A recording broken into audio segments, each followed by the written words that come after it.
Hello नमस्कार, स्वागत है आप सभी का। क्या आप जानते हैं कि आपके आसपास जितने भी गवर्नमेंट बैंक हैं, चाहे स्टेट बैंक ऑफ इंडिया हो, पंजाब नेशनल बैंक हो, इंडियन बैंक हो, इन सब की स्थापना आज़ादी के पहले हुई थी। इन सब की स्थापना अंग्रेज़ों के समय पे हुई थी। हमारा आज का सबसे बड़ा bank state bank of India, इसकी स्थापना तो ब्रिटिश ईस्ट इंडिया कंपनी ने किया था इंपीरियल बैंक ऑफ इंडिया के नाम पे। तो कैसे इंपीरियल बैंक ऑफ इंडिया से स्टेट बैंक ऑफ इंडिया बना और आज ये सरकारी बैंक हमारे आसपास देखते हैं, ये कैसे प्राइवेट बैंक से गवर्नमेंट बैंक बने, इस वीडियो में हम जानेंगे इन्हीं बैंकों के नेशनलाइजेशन के बारे में। हम इस वीडियो में 4 पॉइंट्स पे बेसिकली बात करेंगे। सबसे पहले हम बात करेंगे meanings of nationalisation of bank, कि जब बैंक्स नेशनलाइज नहीं थे उससे क्या नुकसान था और जब नेशनलाइज हो गए तो उसमें क्या चेंजेस आए। दूसरे पॉइंट में हम बात करेंगे phases of nationalisation of bank, किन फेजेज में बैंकों का नेशनलाइजेशन किया गया और मतलब कितने खंड में इनको नेशनलाइज किया गया, इनका राष्ट्रीयकरण किया गया। तीसरे पॉइंट में हम बात करेंगे needs and reason for the nationalization of bank, क्या ज़रूरत पड़ी, ऐसे क्या कारण थे कि बैंकों का राष्ट्रीयकरण करना पड़ा हमें। और इसी में हम देखेंगे कि तत्कालीन भारत सरकार ने ऐसा संकल्प क्यों लिया कि हम 100% बैंक्स को नेशनलाइज करेंगे, और वो अपने इस मंशा में सफल हो पाए कि नहीं, ये भी आपको इसी पॉइंट में जानने को मिलेगा। तो अगर आप इसका आंसर जानना चाहते हैं और वाकई में इंटरेस्टेड हैं कि भारत सरकार ने ऐसा क्यों संकल्प लिया, तो वीडियो को पूरा देखिए। आपको वीडियो खत्म होते होते आपको इसका आंसर मिल जाएगा। चौथे पॉइंट में हम बात करने वाले हैं कि benefits of nationalisation of bank. अगर हमने बैंकों का राष्ट्रीयकरण किया तो ऐसा क्या बदल गया, क्या चेंजेस आए, हमें इससे क्या फ़ायदा हुआ, एक आम जनता को इससे फ़ायदा क्या हुआ और भारत सरकार को इससे फ़ायदा क्या हुआ, इन सब के बारे में हम बात करेंगे। तो वीडियो में हम आगे बढ़ें, एक एक करके इन पॉइंट्स पे डिस्कस करें। उससे पहले अगर आप चैनल पे नए हैं तो चैनल को ज्वाइन कर लीजिए, मतलब सब्सक्राइब कर लीजिए, और हमें सपोर्ट करना चाहते हैं तो चैनल को ज्वाइन भी कर लीजिए। वीडियो पसंद आता है, वीडियो को पूरा देखिए, अगर वीडियो पसंद आता है तो लाइक करिए। अब हम आगे बढ़ते हैं और एक एक करके इन पॉइंट्स को डिस्कस करते हैं। सबसे पहला हमारा पॉइंट है meaning of nationalisation of bank, मतलब कि क्या अर्थ है नेशनलाइजेशन ऑफ बैंक्स का। तो देखिए, नेशनलाइजेशन से 3 मेजर चेंजेस आते हैं किसी भी प्राइवेट एंटिटी में। सो बैंकों के नेशनलाइजेशन होने से पहले वो एक प्राइवेट एंटिटी थे, लेकिन जब वो नेशनलाइज हुए तो इसका मतलब ये हुआ कि अब ओनरशिप जो है वो गवर्नमेंट के पास चली गई। तो इस सबसे पहला ये हुआ कि transferring the ownership from private sector to into the hand of government.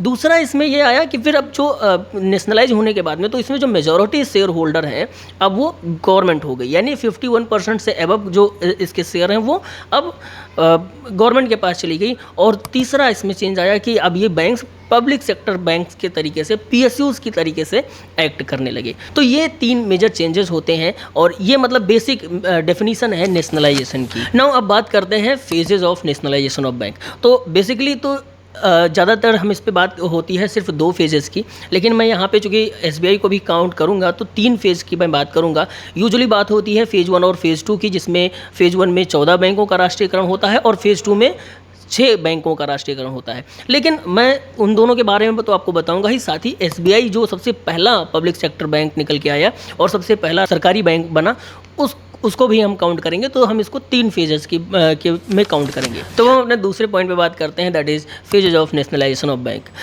Basically हम इसमें 3 फेजेस में बात करेंगे।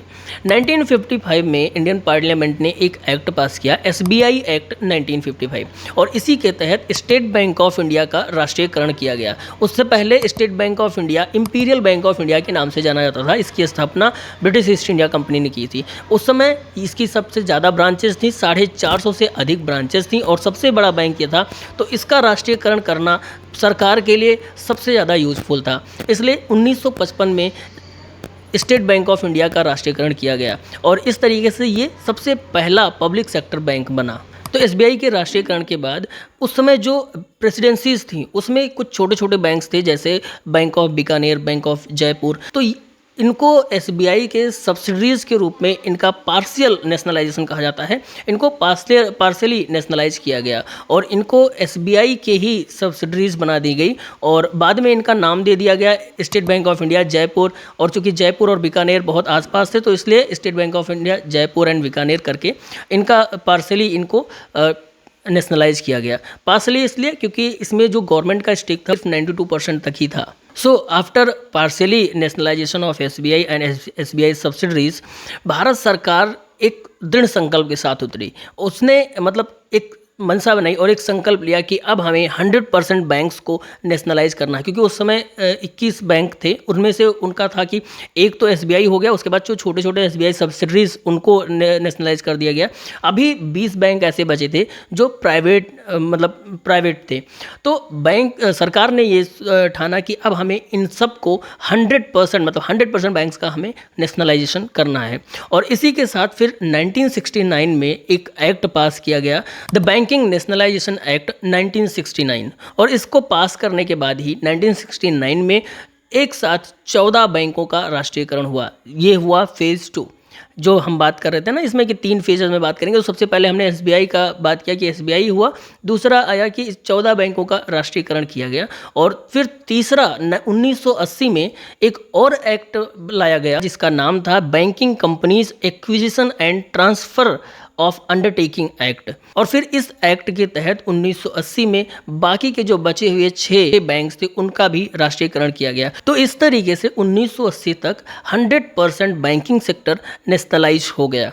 तो अब हम बात करते हैं अपने तीसरे पॉइंट पर। ठीक है, बैंक तो चलो नेशनलाइज हो गए 100% 1980 तक, लेकिन हमें क्यों ज़रूरत पड़ी, क्या कारण थे, हमें क्यों ऐसी आवश्यकता पड़ी कि हमें बैंकों का सबका राष्ट्रीयकरण करना पड़ा। तो अब हम बात करते हैं needs and reason for the nationalization of bank. अब देखिए, आज़ादी के टाइम पे भारत में गरीबी, इलिटरेसी और इंफ्रास्ट्रक्चर की काफ़ी कमी थी। मतलब गरीबी और इलिटरेसी की कमी नहीं थी, वो तो अपने चरम पर थे, इंफ्रास्ट्रक्चर की काफ़ी कमी थी। और जिनको ओवरकम करने के लिए हमें चाहिए था एक स्ट्रॉन्ग इकोनॉमिक डेवलपमेंट। और आज़ादी के बाद से इकोनॉमिक डेवलपमेंट का मेन फोकस था इंडस्ट्रियलाइजेशन।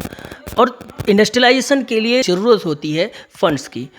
फंड्स प्रोवाइड करते हैं बैंक्स, लेकिन 1949 से आरबीआई को छोड़ के बाकी के सारे बैंक्स प्राइवेट सेक्टर बैंक्स थे, जो हाई रिस्क वाले प्रायोरिटी सेक्टर को लोन प्रोवाइड नहीं करना चाह रहे थे, करना चाह नहीं रहे थे, मतलब करते ही नहीं थे, क्योंकि उनकी प्रायोरिटी ये नहीं थी। उनकी प्राथमिकता था मुनाफा। और क्योंकि जो प्रायोरिटी सेक्टर हैं जिसमें एग्रीकल्चर या लो स्केल इंडस्ट्रीज आते हैं, उनके प्रॉफिट या लोन वो रिटर्न कर पाएंगे कि नहीं, इसकी संभावना थोड़ा सा, क्योंकि अगर वो घाटे में चले गए तो हो सकता है ना रिटर्न कर पाएँ, फिर बीच में सरकार आ जाती है। तो जब बैंक्स प्राइवेट होते हैं तो वो देखते हैं सबसे पहले अपना बेनिफिट, और वो देखते हैं कि इसमें हमारा मतलब ये लोन कब रिटर्न कर पाएंगे। वो ऐसे रिस्क में जाना ही नहीं चाहते, वो लो रिस्क के साथ हाई रिटर्न गेन करने की कोशिश करते हैं।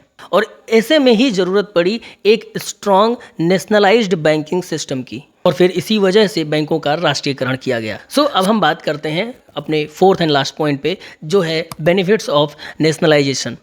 क्या क्या बेनिफिट्स हुए जनता को और सरकार को बैंकों के राष्ट्रीयकरण करके। तो सबसे पहला बेनिफिट तो हम देखते हैं, क्योंकि जैसे अभी हमने पिछले पॉइंट में बात किया कि जो प्राइवेट बैंक्स थे वो प्रायोरिटी सेक्टर को लेंडिंग नहीं कर रहे थे, लोन्स नहीं दे रहे थे। तो जब बैंकों का राष्ट्रीयकरण हो गया तो सबसे पहली तो मुझे लगता है बेनिफिट यही है कि प्रायोरिटी सेक्टर को लेंडिंग वहाँ उपलब्ध होने लगी, जो प्रायोरिटी सेक्टर था उसको आसानी से लोन्स उपलब्ध होने लगे। दूसरा था इनकी रीच बढ़ गई, इनका एक्सपेंशन हुआ, इनके ब्रांचेस के नेटवर्क बढ़े, लोगों के साथ ये जुड़े।